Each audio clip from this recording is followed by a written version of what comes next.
সামনে, আমাকে এখনই শোনাও। খাব্বাব ডাক দিয়ে বলেন, ভাই ওমর, আমি একজন গোলাম ছিলাম, উমাইয়ার গোলাম ছিলাম, কামারের কাজ করতাম। আমি রাসূল আকরাম সাল্লাল্লাহু আলাইহি ওয়াসাল্লামের চেহারা মুবারক দেখে ইসলাম ধর্ম গ্রহণ করেছি। ইসলাম গ্রহণ করার আগে যখনই আমি আপরের রশি টানতাম, আমার মুখ থেকে বের হইত সালাম সালাম। ইসলাম ধর্ম গ্রহণ করার পরে আমার মুখ থেকে আল্লাহু আহাদ শব্দ বের হয়। আল্লাহু আকবার বলেন। আমি যতবার আপর করে টানবে ততবার আমার মুখ থেকে বের হয় আল্লাহু আহাদ মুহাম্মাদুর রাসূলুল্লাহ, আল্লাহু আহাদ মুহাম্মাদুর রাসূলুল্লাহ।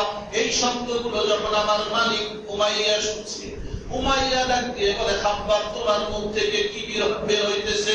কি বলতে চাও তুমি? কোন মালিকের কথা বলো? আল্লাহ এক, কোন আল্লাহর কথা বলো তুমি? হযরত খাব্বাব বলে, দেখছো নি তাকে? এত সুন্দর চেহারা, তুমি দেখছো নি তাকে? পাগল হয়ে গেছে, রাসূলের চেহারা দেখে পাগল হয়ে গেছে। প্রশ্ন করতেছে কি, উত্তর কি? বলে, আপনি দেখছেন নি তাকে? আবার প্রশ্ন করছে, তুমি কি বলতেছো? কোন মালিকের কথা বলো, কোন আল্লাহর কথা বলো, যে আল্লাহ ছাড়া আর কোন মালিক নাই? ভাই, আপনি দেখছেন নি তাকে? এত সুন্দর চেহারা, আপনি দেখছেন নি তাকে? বারবার একই প্রশ্ন, একই উত্তর। খাব্বাব রাদিয়াল্লাহু তাআলা আনহু বলেন, এই প্রশ্ন করার পরে আমার যখন একই উত্তর আল্লাহু আহাদ, আল্লাহ এক বলতেছিলাম, উমাইয়া রাগান্বিত হয়ে জ্বলন্ত কয়লাগুলো বিছাই দিছে। যেই কয়লার মধ্যে আগুন জ্বলতেছে, এমন জ্বলন্ত অঙ্গারের মধ্যে আমি খাব্বাবকে শোয়াই দিছি। শোয়ানোর পরে আমার বুকের উপরে পা দিয়ে লাথি মারছে। ভারী ভারী বড় বড় পাথরগুলো আমার বুকের উপর চাপা দিছে।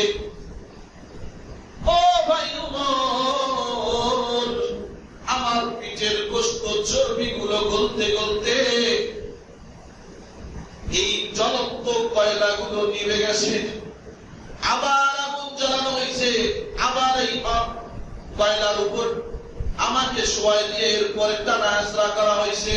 আমার কবর থেকে নিয়ে পিঠের সমস্ত মাংসগুলো, চর্বিগুলো সব খসে খসে ওই কয়লার মধ্যে পড়ে গেছে। এই জন্য আমার পিঠের অবস্থা সেরকম। আল্লাহু আকবার বলেন। ওই সময় তোমার মুখে কি ছিল?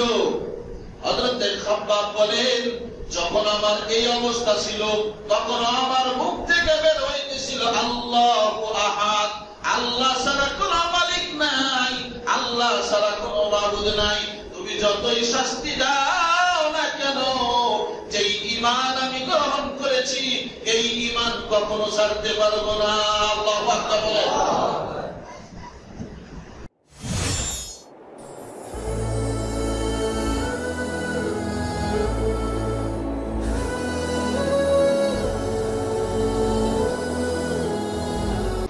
আমাদের আলোচনা কয়েকদিন থেকে চলতেছিল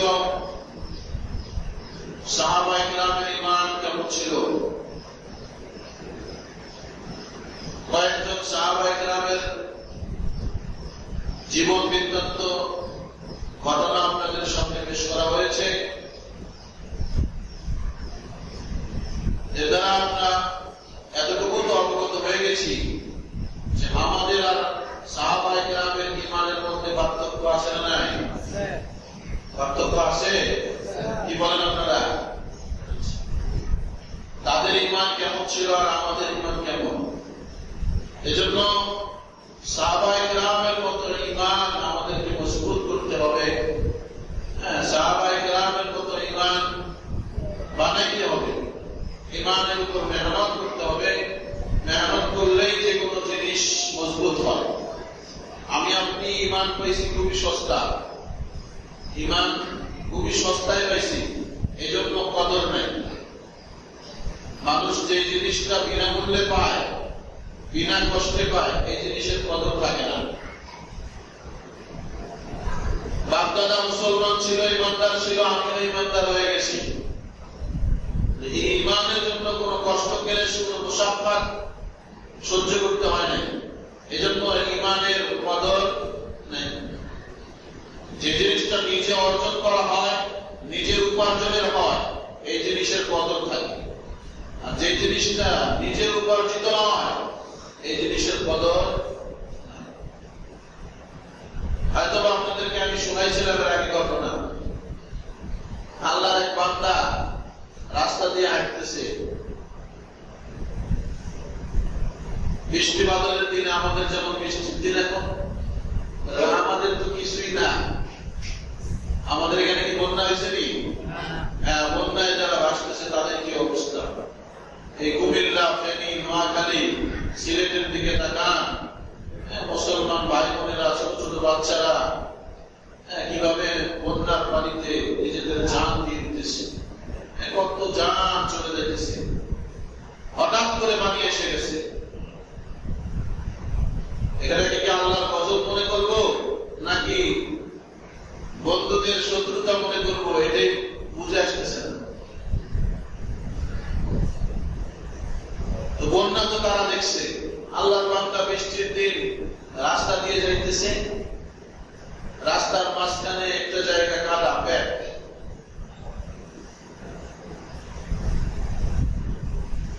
700, 800, 1000 টাকা খরচ করে জুতা কিনছে, নতুন জুতা পায়ে দিয়ে শ্বশুর বাড়ি যাইতেছে।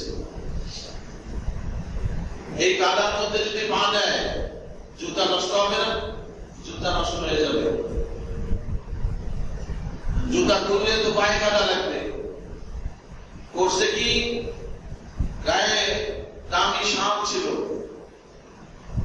দামি কি ছিল? শাল ছিলেননি? শাল তো এখন নাই, মুরব্বীরা জানে। দামি শাল ছিল, অনেক দামি, কাশ্মীরের। এই দামি শাল ছিল কারোর উপরে। এই শাল কার থেকে নামাইছে, নামানোর পরে এই কাদার মধ্যে বিছাই দিছে। কাদায় বিছানোর পরে এর উপর পা দিয়ে ওপার চলে গেছে। যাওয়ার পরে শাল উঠাই দিছে। এখন মানুষ জিজ্ঞেস করতেছে, 500, 1000 টাকা দামের জুতা আর 2000, 5000 টাকা দামের শাল, 2000 টাকা দামের, 500, 1000 টাকা দামের জুতা বাঁচানোর জন্য 2000 টাকা দামের শাল তুমি কাদায় বিছাই দিলা। এত বুদ্ধিমান মানুষ তুমি? আরে ভাই, এই 500 আর 1000 টাকা দিয়ে যে জুতা কিনছি, এটা আমার নিজের উপার্জনের টাকা। আর আমার গায়ে যে শাল দেখতেছে, এত দামি শাল, এই শাল আমি আমার টাকা দিয়ে কিনি নাই। বাবার ছিল, বাবা মারা গেছে, ওয়ারিশ সূত্রে শাল পাইছি। এই জন্য এই শালের কদর আমার কাছে। আমি যে জিনিসটা বুঝাইতে চাইতেছি আপনারা কি বুঝতেন? বাপদাদার সূত্রে, ওয়ারিসি সূত্রে ঈমান পাইছি, এই জন্য ঈমানের কদর আমাদের কাছে নাই। সাহাবায়ে কেরাম নিজে মেহনত কইরা ঈমান বাড়াইছে, এই জন্য সাহাবায়ে কেরামের কাছে ঈমানের কদর ছিল। জান দিয়ে দিছে, তারপরে ঈমান।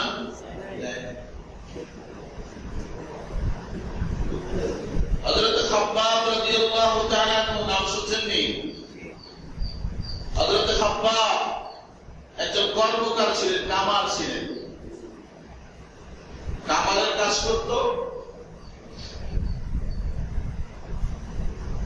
দাবতি, কুড়ালখন্তি ইত্যাদি বানাইত। এই যে কামাররা কিন্তু আগে এরকম একটা ইয়ে টানতো, হাপড় পায়, হাপড় টানত। সারাদিন তার কাজ ছিল হাপড় টানা, ধুলাবালি দিয়ে নিজের চেহারা কালো মসৃণ হয়ে থাকত।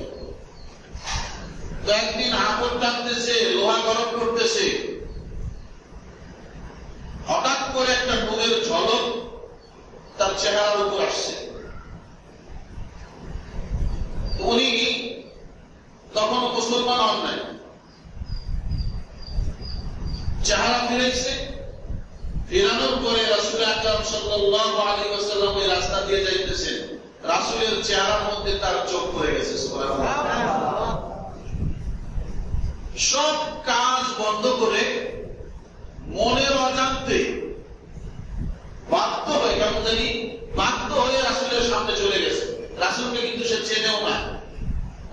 সামনে চলে গেছে। যাওয়ার পরে জিজ্ঞেস করতেছে, আপনি কি মুহাম্মদ? নিশ্চয়ই আপনি মুহাম্মদ। বলে কেন?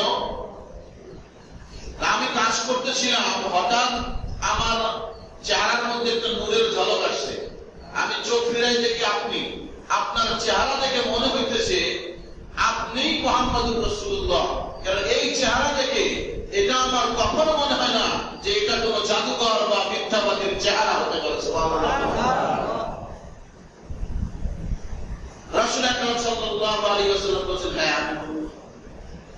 রাসূলের চেহারা দেখে ওই মুহূর্তে ওই জায়গার মধ্যে ইয়া রাসূলুল্লাহ, আপনি আমাকে কালেমা পড়ায় দেন, আমি এখনই ইসলাম ধর্ম গ্রহণ করব। দাওয়াত দিয়েছেন তাকে, ইসলামের দাওয়াত দিয়েছেন, দাওয়াত দেন। চেহারা দেখেই মুসলমান হয়ে গেছে। আমাদের মোবাইলের ভাই যারা আসেন, তাবলীগের কাজ করি, আমি বারবার বলে থাকি, আমাদের আচার আচরণ, আমাদের চলাফেরা, আমাদের আখলাক এমন করতে হবে যে মানুষ যেন আমার আখলাক থেকে, আমার চলাফেরা থেকে, আমার কথা থেকে ইসলামের দাওয়াত পায়। একজন মানুষকে নামাজের দাওয়াত দিতে হবে, এটা জরুরি নয়। সাহাবায়ে কেরামের চালচলন, সাহাবায়ে কেরামের কথা থেকেও মানুষ দাওয়াত গ্রহণ করেছে। আমরা যারা মুআল্লিম আছি, তাবলীগ করি, তাবলীগের সঙ্গে জড়িত আছি, উলামায়ে কেরামের সঙ্গে নিসবত রাখি, আমাদের চরিত্র হতে হবে এমন। কর্কশ ভাষায় যদি মানুষের সঙ্গে হাজার দিনও দাওয়াত দেই, এই দাওয়াতের কোন ফল হবে না। আপনি আপনার জবানকে মিষ্টান্ন বানান, মধুর বানান, আপনার চরিত্রকে ভালো বানান, আপনার আচার আচরণকে ভালো বানান। আপনি নামাজ পড়েন, তো আপনার চরিত্র হতে হবে সাহাবায়ে কেরামের চরিত্র। আপনি নামাজ পড়তেছেন, আপনার জবান হতে হবে সাহাবায়ে কেরামের জবানের মতো।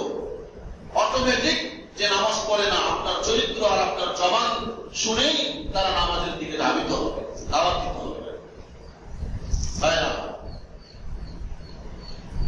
হযরত খাব্বাব চেহারা দেখে ইসলাম ধর্ম গ্রহণ করছে।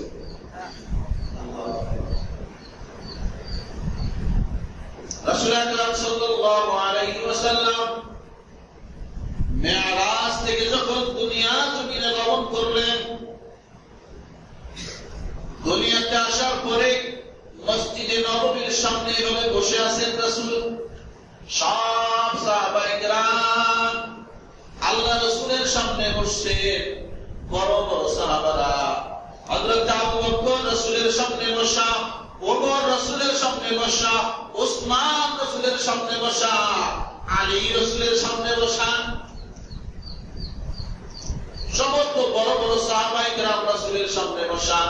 সবাই মনে মনে ভাবতেছেন, রাসূল হয়তো বা আবু বকরকে ডাক দিবেন, নয়তো উমরকে ডাক দিবেন, নয়তো উসমানকে ডাক দিবেন, নয়তো আলীকে ডাক দিবেন। সবার মনের মধ্যে যখন এমন কল্পনা চলতেছে, আল্লাহ রাসূল সাল্লাল্লাহু আলাইহি ওয়াসাল্লাম ডাক দিলেন, আইনা বেলাল। সুবহানাল্লাহ। আমার সাহাবী বেলাল কোথায়? আমার সাহাবী বেলাল কোথায়? বেলাল নিম্ন পর্যায়ের একজন সাহাবী, কালো কুষ্ঠির চেহারা, গোলাম, সবার পিছনে এক কোনায় বসে আছেন। রাসূল আকরাম সাল্লাল্লাহু আলাইহি ওয়াসাল্লাম যখন বলছেন আমার সাহাবী বেলাল কোথায়, বেলাল এক কোণা থেকে দাঁড়ায় গেছেন, ও বেলাল এদিকে আসো, এদিকে আসো। রাসূলের সামনে যখন বেলাল আসছে, বেলালের কনিষ্ঠান উল্টা আল্লাহ রাসূল হাত দিয়ে ধরছেন। সুবহানাল্লাহ। আঙ্গুল ধরে বলতেছেন, নাড়াইতেছেন আর বলতেছেন, বেলাল আল্লাহর কসম করে বললে বেলাল, আমি তো মেরাজে গেছিলাম, জান্নাত জাহান্নাম সফর করে দেখেছি, জান্নাতের মধ্যে তোমার পায়ের আওয়াজ আমি পেয়েছি। হযরত বেলালের চোখ দিয়ে পানি, অজর দ্বারায় পানি বইতেছে। আল্লাহ রাসূল ডাকতে বলেন, বেলাল কাঁদো কেন? বেলাল ডাক দিয়ে বলেন, ইয়া রাসূলুল্লাহ, আমি কালো কুৎসিত একজন মানুষ, সমাজের মধ্যে আমার কোনো মূল্য নাই, মানুষের বাড়িতে গোলামের কাজ করি। ইয়া রাসূল, হেদায়েত যদি আল্লাহর হাতে না থাকতো আমি বেলাল কখনো হেদায়েত পাইতাম না। ও রাসূল, এতগুলো দামি দামি সাহাবীরা থাকতে বড় বড় সাহাবীদের সামনে আমি বেলালের নাম ধরে আপনি ডাক দিয়েছেন রাসূল, আনন্দে আমার কলিজাটা ফেটে যাইতেছে, এজন্য আমার চোখ থেকে পানি আসতেছে। এরপরে আবার আমাকে খুশখবরি শোনাইতেছে, আমার পায়ের আওয়াজ নাকি আপনি জান্নাতের মধ্যে পাইছেন। আমি তো পাপিষ্ঠ নালায়েক জাহান্নামের কয়েদি ছিলাম,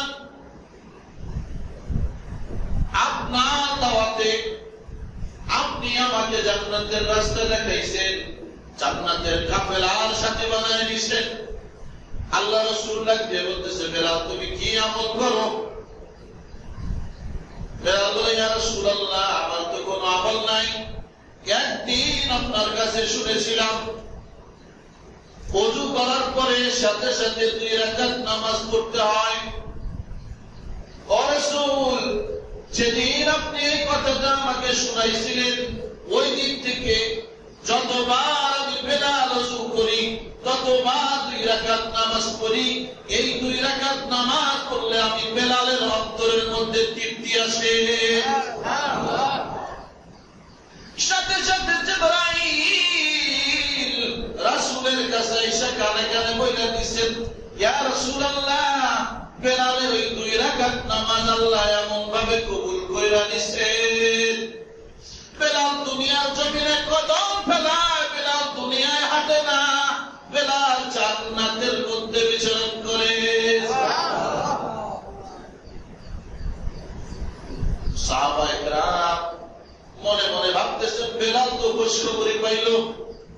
আবু বকর কান্না করতেছে, আমার জন্য মনে হয় কোনো খুশখবরি নাই, আমার জন্য মনে হয় কোনো নাম নাই, পুরস্কার নাই।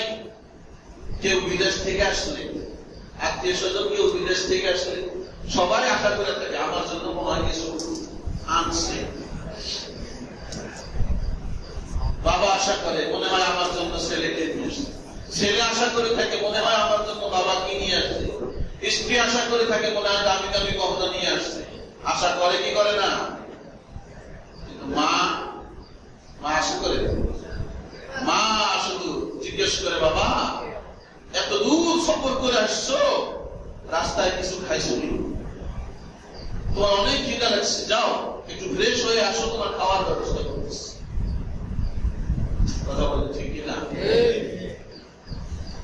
ঠিক তেমনি ভাবে সাহাবায়ে কেরাম সবাই আশা, দুনিয়ার কোন জিনিসের আশা না, সবাই চাইতেছে আমার জন্য কি সুসংবাদ নিয়ে আসছে, আমার জন্য কি সুসংবাদ আনছে।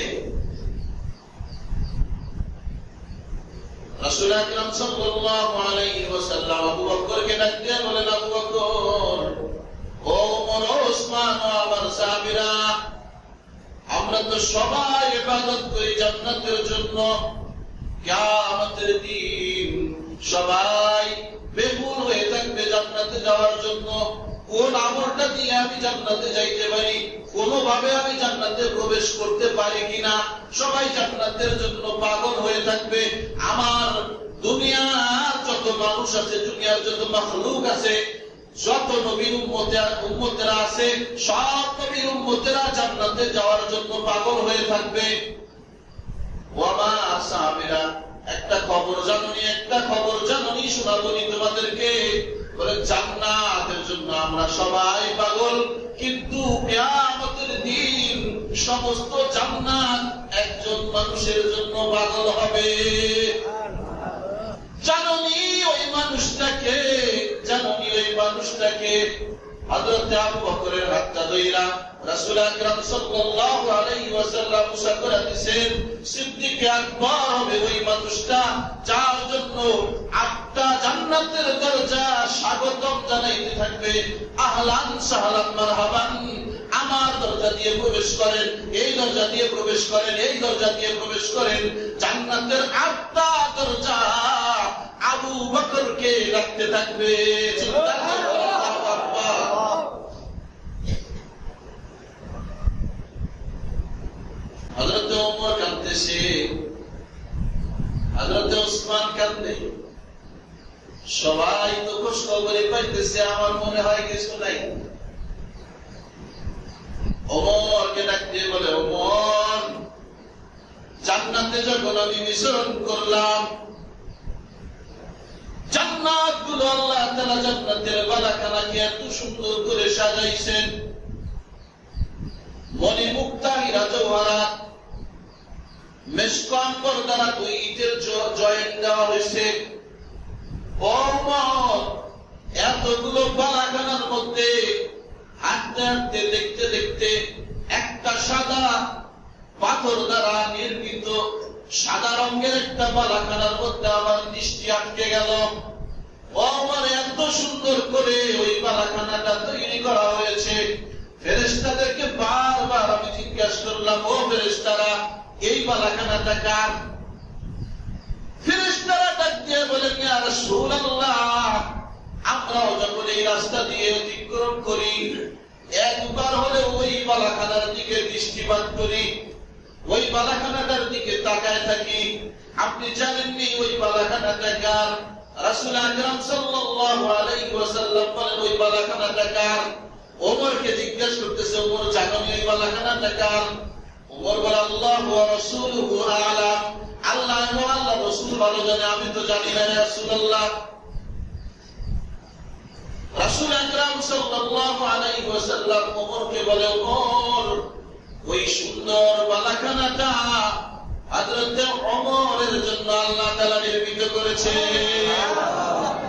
আমার মনে চাইতেছিল, ওমর, এই বালাখানাটার ভিতরে কি আছে আমি একটু দেখে আসি, কিন্তু আমার দিলের মধ্যে একটু একটা কথা জাগ্রত হলো যে আমার ওমর তো খুবই খায়রিয়ত সম্পূর্ণ লোক, আত্মসম্মান বোধ লোক।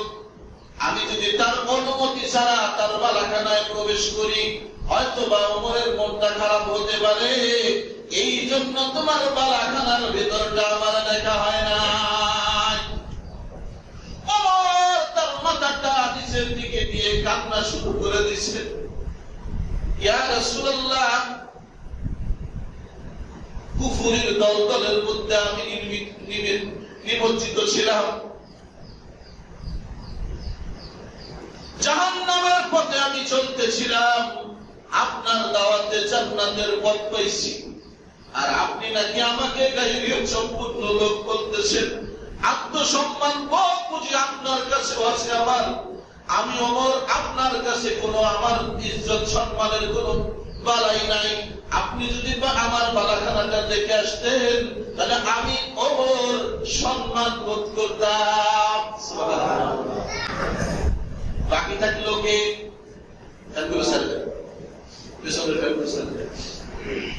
বাকি থাকলো হযরত আলী আর ওসমান।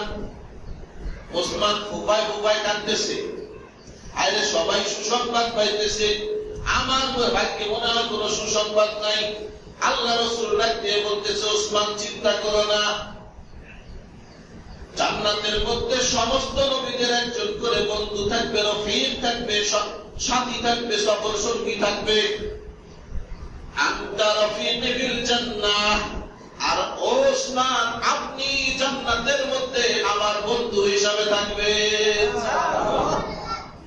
হযরত আলীকে বলে, আলী, তুমি মনে হয় মন খারাপ করছো যে আমাকে কোনো সুসংবাদ শোনায় না কেন? আলী বলতেছে, না ইয়া রাসূলুল্লাহ, আমি তো জাহান্নামী গুনাহগার, আমার ভাগ্যে মনে হয় কোনো সুসংবাদ নাই। রাসূল আকরাম সাল্লাল্লাহু আলাইহি ওয়াসাল্লাম ডাক দিয়ে বলেন, আলী, আমার যেই জান্নাতের মধ্যে আমার যেই বালাখানাটা থাকবে, আমার যেই ঘর থাকবে, আমার ঘরের সামনের যেই ঘরটা থাকবে, এই ঘরটা হবে হযরত আলীর। ও আলী, তোমার ঘর থেকে তোমার সন্তান হাসান আর হোসাইন জানালা খুলে ডাক দিবে নানা করে, আমি আমার বালাখানার থেকে এই নানা ডাকের উত্তর দেব। সবাই তো শান্ত হল। অন্যান্য সাহাবীরা মাথা নিচের দিকে আছে। সমস্ত সাহাবীদেরকে খুশখবরি দিতেছেন, সুসংবাদ দিতেছেন, ও আমার সাহাবীরা, তোমরা সবাই উত্তম যুগের মানুষ, আমার সহবত ইখতিয়ার করেছ, আমার সংস্পর্শে দেখেছ, তোমরা সবাই জান্নাতি। কিন্তু তোমাদের মধ্যে এমন একটা লোক আছে, এমন একজন সাহাবী আছে,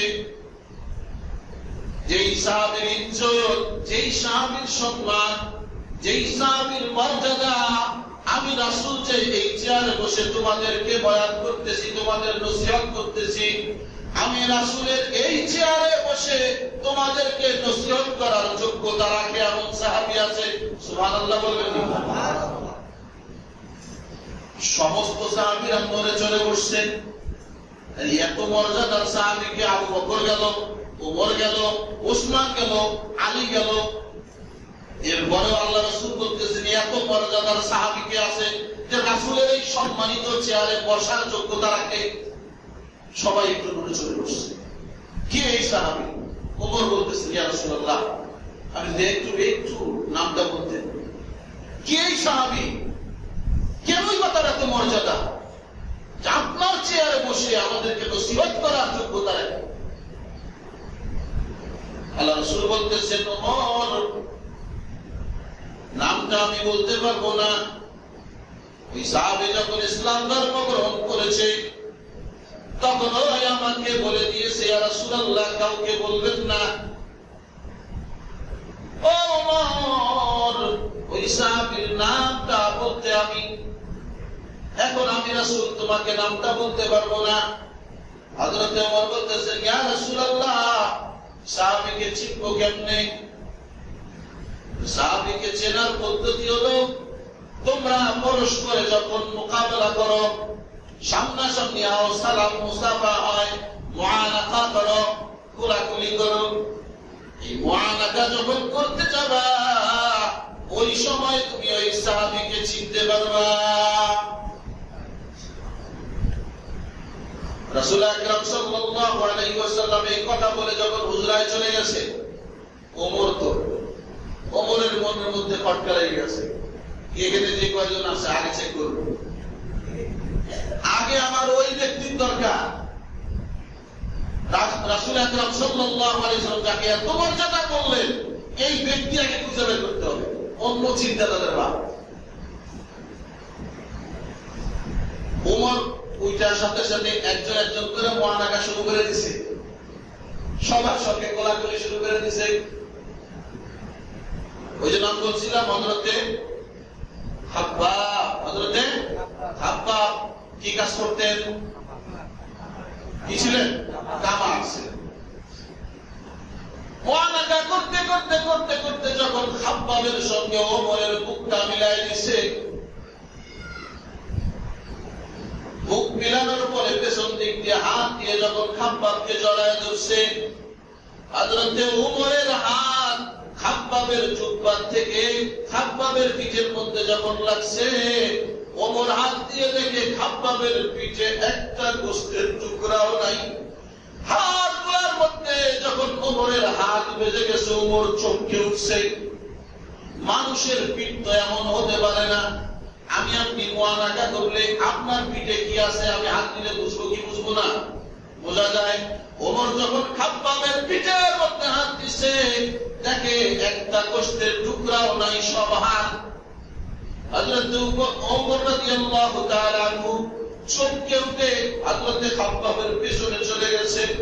যাওয়ার পরে ডাক দিয়ে বলতেছেন, খাব্বাব, আপনার অনুমতি হলে আপনার পিঠটা আমি একটু দেখতে চাই। পিঠের কাপড়টা সরায়া পিঠটা যখন দেখছে, একটা গোশতের টুকরা নাই, সাদা সাদা হাড়গুলো সব ভেসে আছে। আল্লাহু আকবার। ও খাব্বাব, তোমার পিঠের এই অবস্থা হলো কেমনে? আমাকে এখনই শোনাও। খাব্বাব ডাক দিয়ে বলেন, ভাই ওমর, আমি একজন গোলাম ছিলাম, উমাইয়ার গোলাম ছিলাম, কামারের কাজ করতাম আমি। রাসূল আকরাম সাল্লাল্লাহু আলাইহি ওয়াসাল্লামের চেহারা মুবারক দেখে ইসলাম ধর্ম গ্রহণ করেছি। ইসলাম গ্রহণ করার আগে যখন আমি আপরের রশি টানতাম, আমার মুখ থেকে বের হইতো সালাম সালাম। ইসলাম ধর্ম গ্রহণ করার পরে আমার মুখ থেকে আল্লাহু আহাদ শব্দ বের হয়। আল্লাহু আকবার বলে। আমি যতবার আপর করে টানবে ততবার আমার মুখ থেকে বের হয় আল্লাহু আহাদ মুহাম্মাদুর রাসূলুল্লাহ, আল্লাহু আহাদ মুহাম্মাদুর রাসূলুল্লাহ। এই শব্দগুলো যখন আমার মালিক উমাইয়া শুনছে, উমাইয়া ডাক দিয়ে বলে, খাব্বাব তোমার মুখ থেকে কি বের হইতেছে? কি বলতে চাও তুমি? কোন মালিকের কথা বলো? আল্লাহ এক, কোন আল্লাহর কথা বলো তুমি? হযরতে খাব্বাব বলে, দেখছো নি তাকে? এত সুন্দর চেহারা, তুমি দেখছো নি তাকে? পাগল হয়ে গেছে, রাসূলের চেহারা দেখে পাগল হয়ে গেছে। প্রশ্ন করতেছে কি, উত্তর কি? বলে, আপনি দেখছেন নি তাকে? আবার প্রশ্ন করছে, তুমি কি বলতেছো? কোন মালিকের কথা বলো, কোন আল্লাহর কথা বলো, যে আল্লাহ ছাড়া আর কোন মালিক নাই? ভাই আপনি দেখছেন নি তাকে? এত সুন্দর চেহারা, আপনি দেখছেন নি তাকে? বারবার একই প্রশ্ন, একই উত্তর। খাব্বাব রাদিয়াল্লাহু তাআলা বলেন, এই প্রশ্ন করার পরে আমার যখন একই উত্তর আল্লাহু আহাদ, আল্লাহ এক বলতেছিলাম, উমাইয়া রাগান্বিত হয়ে জ্বলন্ত কয়লাগুলো বিছাই দিছে। যেই কয়লার মধ্যে আগুন জ্বলতেছে, এমন জ্বলন্ত অঙ্গারের মধ্যে আমি খাব্বাবকে শোয়াই দিছি। শোয়ানোর পরে আমার বুকের উপরে পা দিয়ে লাথি মারছে। বাড়ি বাড়ি বড় বড় পাথরগুলো আমার বুকের উপর চাপা দিছে। ও ভাই উমর, আমার পিঠের গোশত চর্বিগুলো গলতে গলতে এই জ্বলন্ত কয়লাগুলো নিভে গেছে। আবার আগুন জ্বালানো হয়েছে, আবার এই কয়লার উপর আমাকে শোয়াই দিয়ে এরপরে টানা হেঁচড়া করা হয়েছে। আমার কবর থেকে নিয়ে পিঠের সমস্ত মাংসগুলো চর্বিগুলো সব খসে খসে ওই কয়লার মধ্যে পড়ে গেছে। এই জন্য আমার পিঠের অবস্থা সেরকম। আল্লাহু আকবার বলেন। ওই সময় তোমার মুখে কি ছিল? হযরত খাব্বাব বলেন, যখন আমার এই অবস্থা ছিল তখন আমার মুখ থেকে বের হইতেছিল আল্লাহু আহাদ, আল্লাহ ছাড়া কোন মালিক নাই, আল্লাহ ছাড়া কোন মাবুদ নাই। তুমি যতই শাস্তি দাও না কেন, যেই ঈমান আমি গ্রহণ করেছি এই ঈমান কখনো ছাড়তে পারবো না। আল্লাহু আকবার বলেন। ওমর ডাক দিয়ে বলেন, ও সাহাবীরা, দুনিয়ার জমিনে যদি জান্নাতি কোন মানুষ দেখতে চাও, খাব্বাবকে তোমরা দেখে নাও। আল্লাহ রাসূল এমনিতেই বলে নাই যে আমার চেয়ারে বসে তোমাদেরকে উপদেশ দেওয়ার যোগ্যতা রাখে। সবকিছু বিসর্জন দিয়েছে। আজকে যদি আমাদেরকে, আমি নিজে নিজে কল্পনা করি, আমাকে যদি এর কিঞ্চিৎ শাস্তিও দেওয়া হয়, আমি তো আমার ঈমান বেঁচে দেব। আপনাদের ঈমান কথা আপনারা মনে হয় সহ্য করবেন, আমার এমন মনে হয় তারা সহ্য করলো কেমনে? তারাও তো আমাদের মতো এই রক্তে মাংসে করা মানুষ ছিল। সাহাবায়ে কেরাম এত কষ্ট, এত মুজাহাদা করে ঈমান পাইছে, এই জন্য তাদের ঈমানের কদর ছিল, ঈমানের কদর ছিল। জান দিয়ে দিচ্ছেন, তারপরে ঈমান। আবার আপনার ঈমান সামান্য নির্যাতন শুরু হয়ে গেলেই ঈমান বিক্রি করে দেয়, সব কিছু মিথ্যা সাক্ষী দিয়ে দেয়। দুইটা লাঠির বাড়ি করলেই যা জিন্দেগিতেও দেখি নেই তাও স্বীকার করে বসে। ঈমান বানাইতে হবে সাহাবায়ে কেরামের মতো। এজন্য আল্লাহ রাব্বুল আলামিন ডাকতে বলতেছে, وإذا قيل لهم آمنوا كما آمن الناس এই দুনিয়ার মানুষেরা তোমরা ঈমান আনো সাহাবায়ে কেরামের মতো ঈমান। সাহাবায়ে কেরাম ঈমান যেমন আনছিলেন তেমন ঈমান আনতে বলছেন কে? কে বলছে? আল্লাহ রাসূলের ছোট্ট সাহাবী 10 বছরের সাহাবী আব্দুল্লাহ ইবনে জুবায়ের রাদিয়াল্লাহু তাআলা আনহু কয় বছর বয়স? কয় বছর? 10 বছর। 10 বছরে শরীয়তের হুকুম আসে, শরীয়তের হুকুম।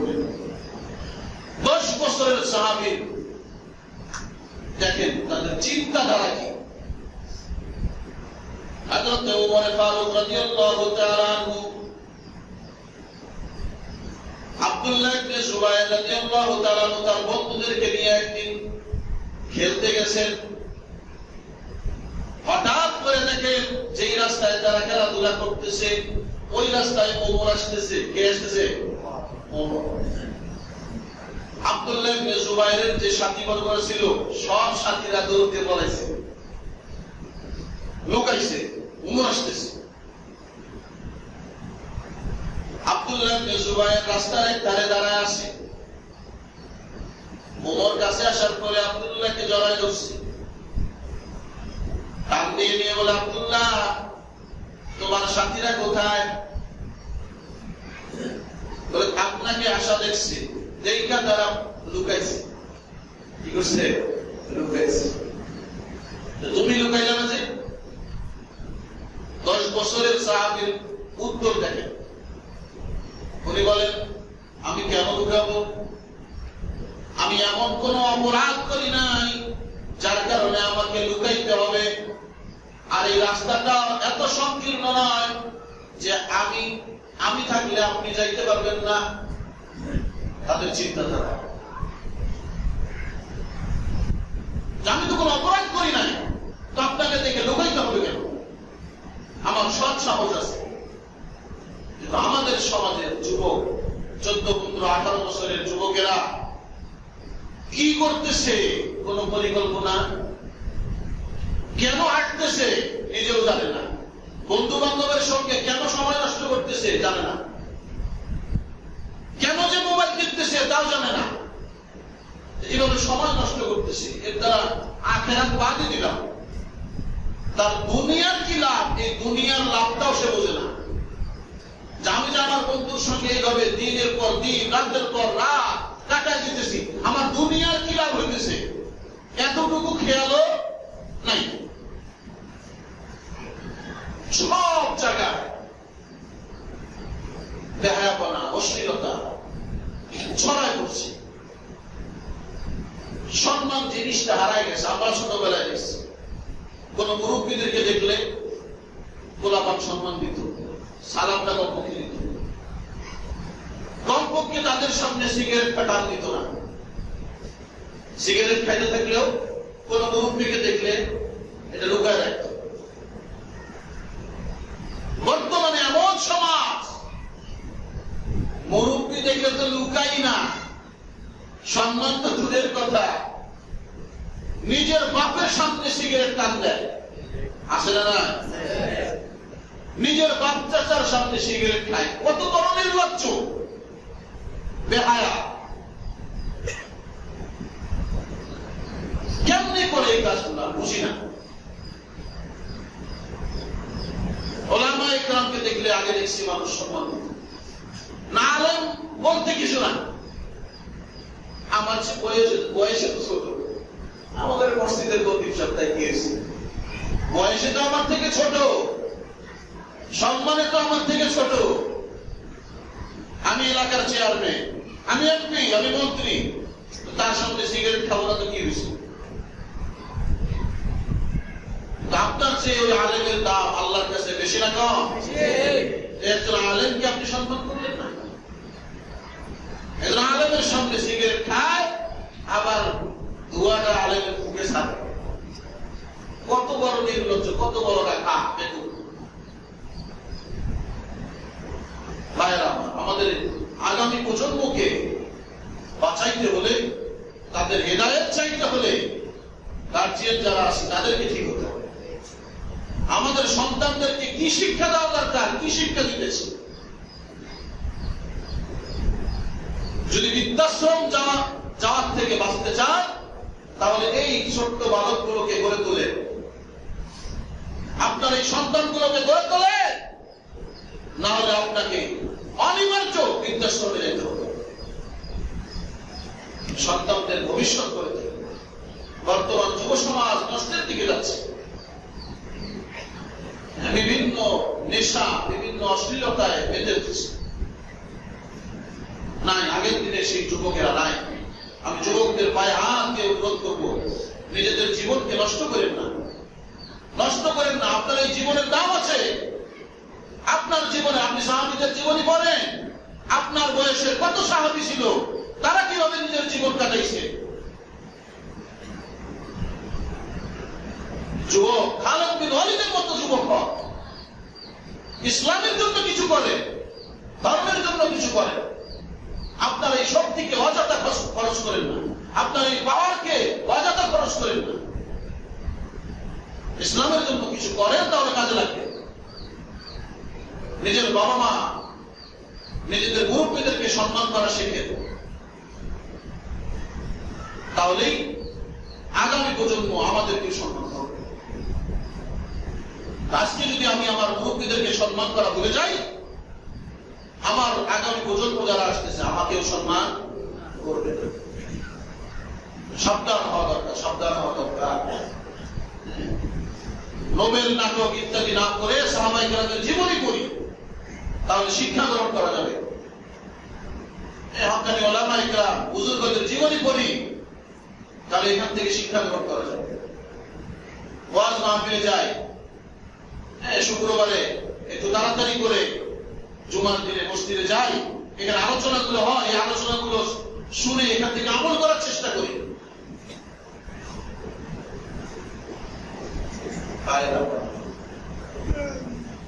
দুনিয়ার জিন্দেগি আপনি যেমনি কাটান না কেন চলে যাবে, মরতে হবে আপনাকে। আখিরাতের জিন্দেগি আসবে, আখিরাতের জিন্দেগির জন্য কিছু তৈরি করা দরকার।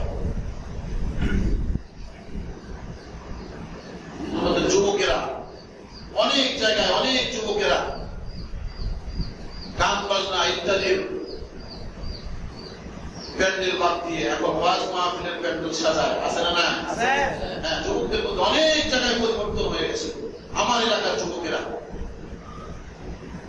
একবারে 18-20 বছরে, আমাদের যে ছোট যারা, একজন মুরব্বীকেও নেয় নাই, তারা নিজেরা প্ল্যান করে গত বছর মাহফিল করে ফেলছে। অথচ মুরব্বীরা চেষ্টা করে পারে না, গত বছর মাহফিল করে ফেলছে। আমি আশ্চর্য হয়ে গেছি।